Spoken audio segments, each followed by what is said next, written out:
તાપી મોંઘવારી અને ડીઝલની અછત મુદ્દે આમ આદમી પાર્ટીનું આવેદનપત્ર.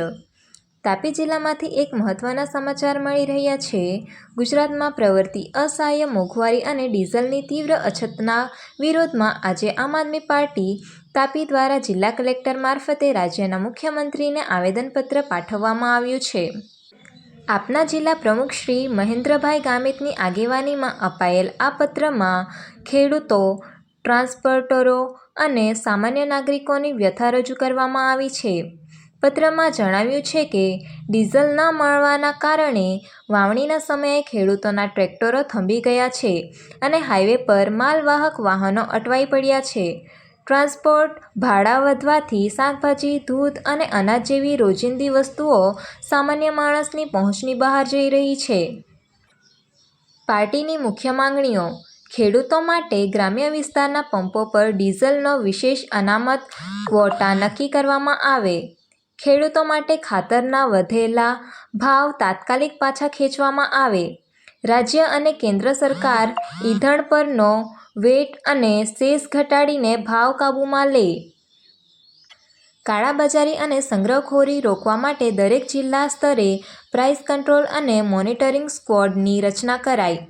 આમ આદમી પાર્ટી ચેતવણી આપી છે કે જો આ પ્રશ્નો પર યુદ્ધના ધોરણે ધ્યાન આપવામાં નહીં આવે તો રાજ્યનું અર્થતંત્ર અને જનજીવન સંપૂર્ણપણે ખોરવાઈ જશે.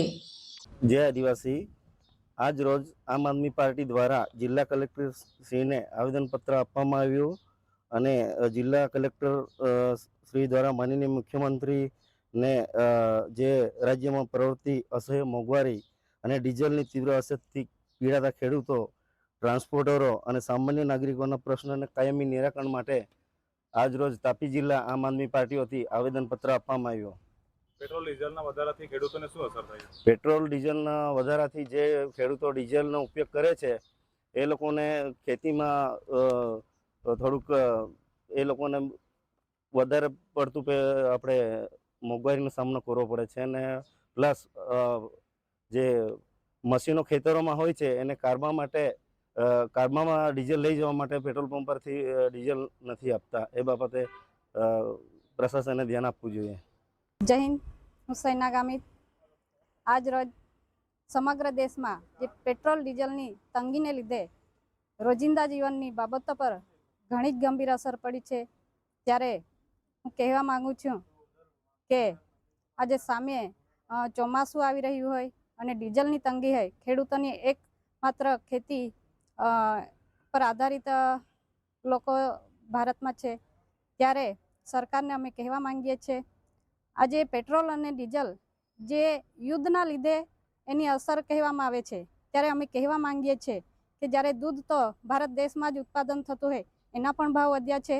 દરરોજના રોજિંદા જીવનમાં તેલથી લઈને શાકભાજી અને દરેક વસ્તુઓ પર ભાવ વધારો થઈ રહ્યો છે. ત્યારે સામાન્ય જનતા છે એમના પર ખૂબ જ માઠી અસર થઈ રહી છે અને ટ્રાન્સફર ઉદ્યોગો પડી ભાંગવાના એંધાણ પર છે. ત્યારે અમારી એક જ વિનંતી છે કે સરકાર શ્રી ધ્યાન આપે અને આ જે સમસ્યા છે એનું તાત્કાલિક નિવારણ કરવામાં આવે. જય હિન્દ.